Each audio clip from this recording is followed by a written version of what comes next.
Hi,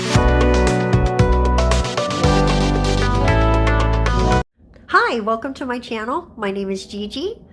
What we're going to do today, what we normally do here, let's start there, is nail art with lots of different fun things. What we're going to do today, though, is take just a moment, press a pause on the art, and just answer the question, what do I need to buy to get started doing nails? I see that question asked on a lot of the groups that I'm in and a lot of the places where I look at nails and interact with other people who do nails. So rather than always answer these questions with a big long list of what they need to buy, I thought it's about time I made a video about that. So that's what we're going to do today, is just answer that question. We're just going to take a few minutes and have a good time with that. So what we have before you are a ton of things that I have in my collection, and we're going to talk about how you get started and the products that you absolutely need to buy and the products that you can work up to. Okay, let's get started. The very first thing that you're going to do in your nail service is prep your nails. And the beginning of that is pushing back your cuticles. And we have a cuticle pusher right here. It's got this end that comes in. Pardon my nails. I just cut them all down because I lost a couple. And I'm going to be doing my nails in the next day or so. So pardon my nails. But you use this to push back your eponychium, which is what your cuticle, the thing you've been calling your cuticle is actually your eponychium. And cuticle is the debris that gets deposited on your nails as your cuticle grows. So what you're doing is removing that from the surface. You see how it just scrapes right off? You're removing that from the surface of your nail. That's step number one. Then what you're going to do, and this is where you can, you have a starting point and a place that you can move up, because most people are going to start with a hand file, and you're just going to rough up the surface to remove the shine from your nail. But you can also use an e-file for that. And the e-file comes with lots of different bits, and these are the two, or you have options with this, but you would use a fine sanding band to rough up your surface, and you would just be super gentle. You're barely kissing the surface. And this would be to get up more in your cuticle area and make sure everything is completely cleaned out. So most people start here and then graduate into this. And there are different levels of e-files as well. And you also have a lot of options with bits, and we'll come back to those in just a second. Okay, so the next step of prepping your nails, once you have them all roughed up, is you're gonna clean them off, and you're just gonna use a little rubbing alcohol. And I have some here. I also use this container to hold my alcohol. And then what I tend to do is dip my brush. This is just a toothbrush. It's a very soft toothbrush. You can buy a regular nail brush, but this is softer to me, and the bristles are so fine that they get right in to your sidewalls and up along the cuticle and remove every bit of dust.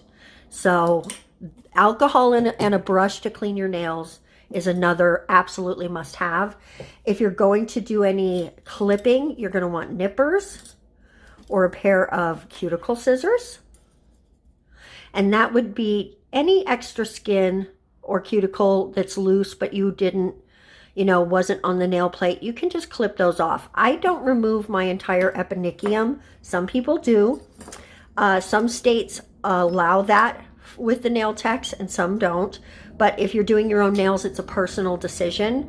For health reasons, I don't think it's a good idea, but to each their own. I don't try to tell anyone how to do their nails. So there you go. So once you've got everything cleaned up and you're ready for that, your very next step is your prep and prime. We call it prep, nail prep, but it's really a dehydrator. It's going to clean the surface of your nails and really pull any oil or moisture out so that you get the best chance of adhesion from your nail enhancements. Your next step is primer, and this is the Extra Bond No Acid Primer. Both of these are by Mia Secret. You don't have to buy anything more expensive than that. You can try other products. There's so many different kinds or brands for prep and prime.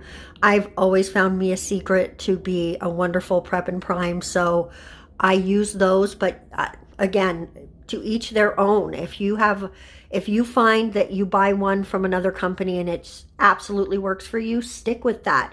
Don't change because I like Mia Secret. Maybe you tell me in the comment section what you like and I try what you like.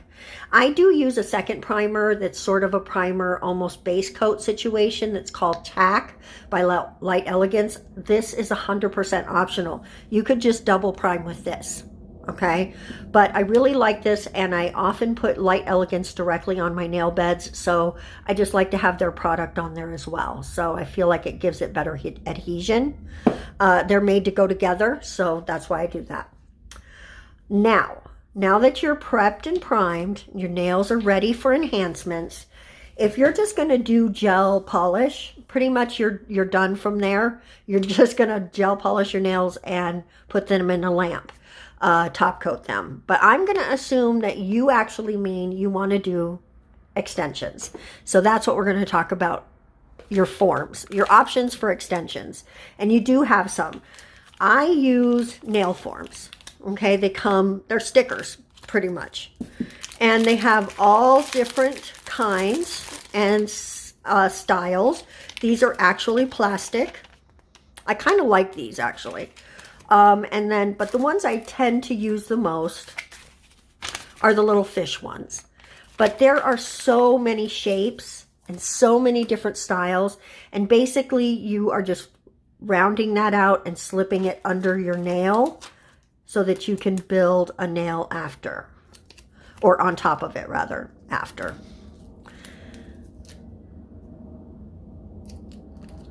And you just slip this. I kind of messed it up a little right there, but you just slip this under your nail and you build your enhancement from there.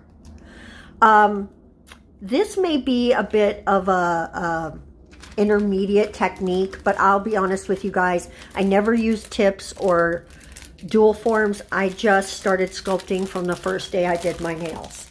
So if you feel like sculpting is the way you want to go, before you do anything on yourself, start with a practice hand, because you're going to get it. This was $5, you guys. It's not expensive. You can buy expensive ones. I have not a super expensive one, but she was $50, and she is posable and movable. This is Carmen. This was my first hand named Dolly. We also have Patsy around here somewhere, but my grandson had her, so I'm not sure where she is. But she's also a doll hand, but this is more of a, she's a little loosey-goosey, so I want one a little bit harder, but eventually you could graduate into this, but really only if you're going to be doing press-ons or something. You don't really need a hand that nice to practice sculpting on. This actually, I recommend it because you can beat her up and she'll always forgive you. So buy a practice hand and start with that, okay? But once you're ready to do your own nails, you can use forms. You can glue on tips and build or sculpt on top of those. And you would just apply that with some glue or some clear gel. Or you can also do full cover tips. You absolutely have to prep as well for full cover tips. These are not the best ones. I have better ones, but they were on top. And you would use that with, it's sort of a builder in a bottle situation. It says 4-in-1 nail glue for nail tips. But honestly, it's really just a thin builder in a bottle. And you would use that or another, you can use regular builder gel or polygel or even acrylic to apply these. And you just size them up, put them on, cure them in the lamp, and you have a nail on. So that's a real simple way to get started as well. So you have a lot of options for how you're going to extend your nail. You have forms and tips, and you also have dual forms. I don't love dual forms Dual forms, you fill them, put them on, cure them, and then wiggle them off. I'm not a fan. They don't have enough apex. They're too curved, and I don't like them. So I don't use them. I get a lot of kits with them, and I always give them away in my giveaway packages. So speaking of giveaway packages, I have a great giveaway coming up at 500 subscribers. If you have not subscribed yet, please join the most awesome people on planet Earth and click that subscribe button. Okay, so now let's move on to products that you can use to actually extend your nails. And those are going to be gels. This is a very, very thick builder gel. I only really use that on my actual nail bed to give me a little buffer between... I tend to file my nails off, so I want something on the nail plate that I don't intend to file off. So that's what I usually use this for. But once you are doing your extensions, this is not full enough. But then once you're going to start your extensions, you're going to want an actual, you know, product to extend the nail out. And you could do that with this, but it doesn't self-level, so it would be hard to do that with this. But then I've got this clear gel. Let me see if you can see it in there. Let me get a brush so I can show you. And it just looks like this. It's just a clear gel. You can extend with clear, you can extend with colors. Sorry about the uhs. I also have, let's see, we have got a cover pink gel here. That would hide your nail bed. If you wanted pink and whites, that would be really nice. There's also white gels. There are many color gels. You can use nail powders such as this, or even eye makeup to change the color of gel. But you have to be careful. At a certain point, it stops curing. So you only want to add a tiny bit and do experiments as you go. You can, and if you don't want to use gels, you can use acrylics. Let's get these out of the way. Acrylics, I do not have any monomer because I don't use acrylic. I do have some dip powders because I like to sugar with them. And if you mix this with gel, you make kind of your own poly gel, and it's really gorgeous. As you can see, I've used quite a bit of that for that. Sugaring with dip powder to me is just gorgeous. I love it. This is just a little bit of white or clear, maybe acrylic with some glitter in it. It's just gorgeous when you sugar with it. And this is a super fine acrylic powder as well that, again, sugars really nice. And you can mix it with your gel to make it a little thicker if you want to paint with it and it's flattening out. But that gets into what you want for art. So we're not gonna get too deep into that. So if you, like I said, if you use acrylic, you need a monomer. If you're gonna dip, you need a dip kit. I'm gonna be honest with you, I don't use dip, first of all, because I like to extend my nails longer than you should do with dip.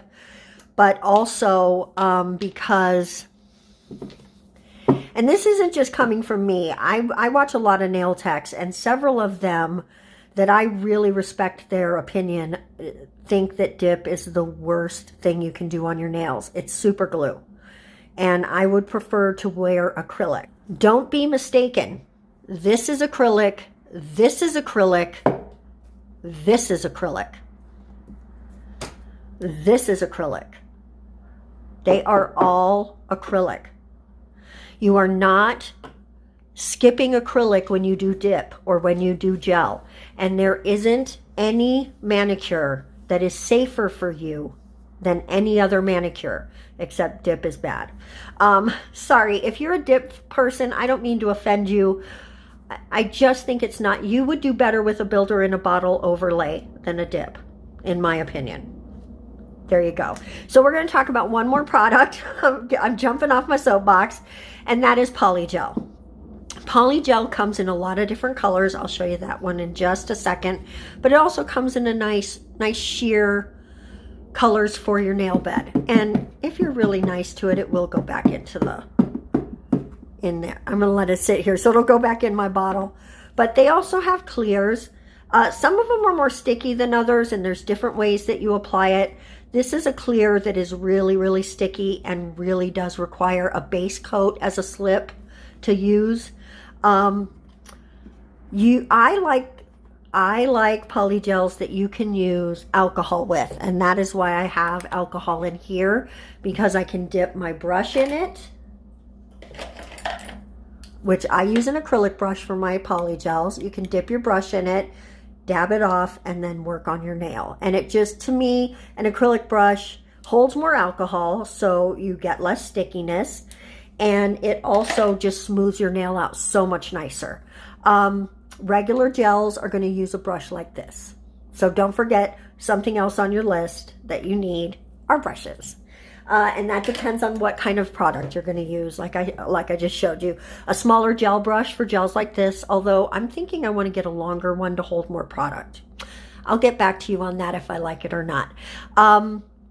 You can use a gel brush for polygels. I just prefer not to. I like to use an acrylic brush. And of course, if you're going to be doing acrylic, you have to use an acrylic brush. That's one of the things about acrylic that's going to be hard, is learning how to pick up your beads and not jam your brush full of product, and how to get your ratio from liquid to powder right. I think if you're going to master something, acrylic is probably the hardest, but maybe the most rewarding. And I know there are a lot of things you can do with acrylic that are harder to do with gels. So if you can handle the smell and you don't mind working on a timer, go with acrylics. If you like to play around longer and you want time to make mistakes, gels or polygels are going to be your friends. To my mind, the easiest is polygels. And like I said, you do have a lot of color options where polygel is concerned as well. You do get a lot of color options from acrylic too. So just be open-minded and try everything, because you just don't know what your favorite is going to be. Okay? Now that you have your extensions on, you're back to filing, and you absolutely do need hand files for your finish filing. But for your debulking, a drill or an e-file, I just call mine a drill because that is what it is. An e-file is really, it's going to come in handy. You are going to get a kit of bits with your e-file when you buy one. But let me tell you what, you won't use almost any of them. These are bits that I purchased myself, not this one or this one, but these. Because you need these for debulking your nails. And I know they look scary, but practice makes perfect. Work on her first. And excuse me, once you feel like you are ready, go slowly and work on yourself. You'll get there. But you do have to be careful and take your time when you're working with your e-file. You can debulk completely with a bit like this and a sanding band, but it is going to take you a little longer and probably cause you a little more frustration. So as soon as you think that you have practiced enough on your hand, go ahead and give it a try, and just be knowing that you might nick yourself once or twice as you get used to it. I've been using e-files for like 3 years, 4 years maybe. No, 4 years at least. And once in a while it happens. You don't mean to, but things happen. So you just learn to be careful with yourself, okay? So here's one thing that you absolutely should invest in if you're going to do your nails long term. But you can start off by just using masks that you can buy at the dollar store. But at some point, if you're going to keep doing your nails, you'll want to invest in a dust collector. The dust collector is just a filter with a fan under it, and it pulls all of the dust in here so you don't breathe it. If you want to have long, beautiful nails, that's great, but you cannot put your nails over your health. So until you can, that little contraption cost about $100, which I think is overpriced. It's just a fan. I bought a huge fan that cools my whole house for $75 with that had much more sturdy components. Guys, ingredients. That was funny. Protect your health. It's the most important thing. And while we're on that subject, practicing on her is important, because when you get acrylic and gel on your hands, on your skin, you can cause allergies. And those allergies will never go away, and they will only get worse. So protect yourself. It's important. You matter. We need you here. So don't take yourself lightly, okay? After you've filed with this and you finished all of it and they look snatched, you're going to want to give them a little light buffing just to smooth out the surface, but you don't want it too smooth. You don't want it shiny, because you're going to want to enhance your enhancements, right?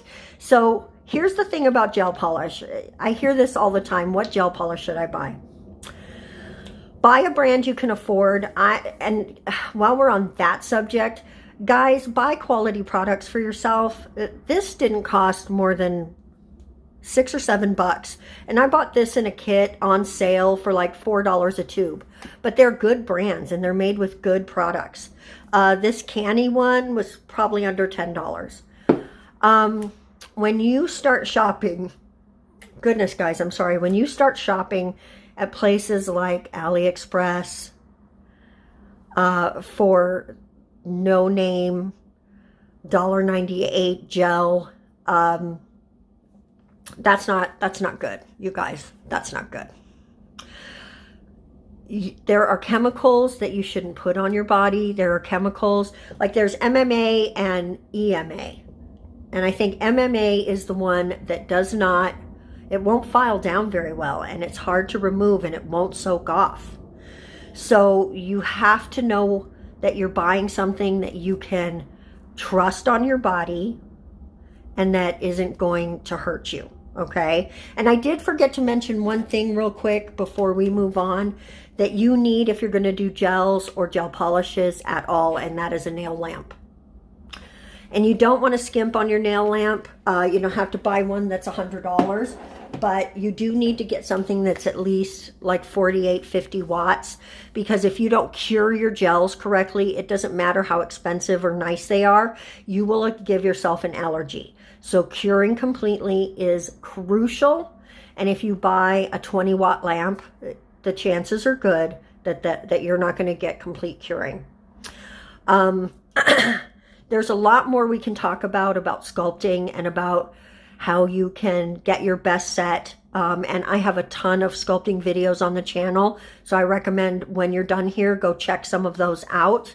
I even have some with my filing routine, but I don't have a ton of filing videos. If you want a dedicated filing video, let me know.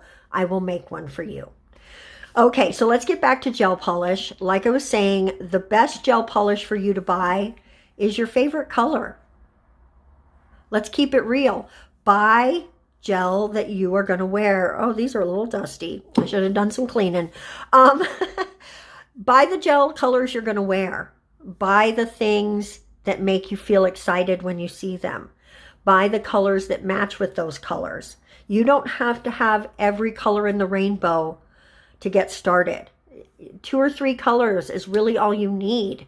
And you can mix those, and you can buy even just the primary colors plus a white and a black and mix almost any color in the rainbow that you want. So do not think that you have to buy a whole collection and it costs $150 million. No.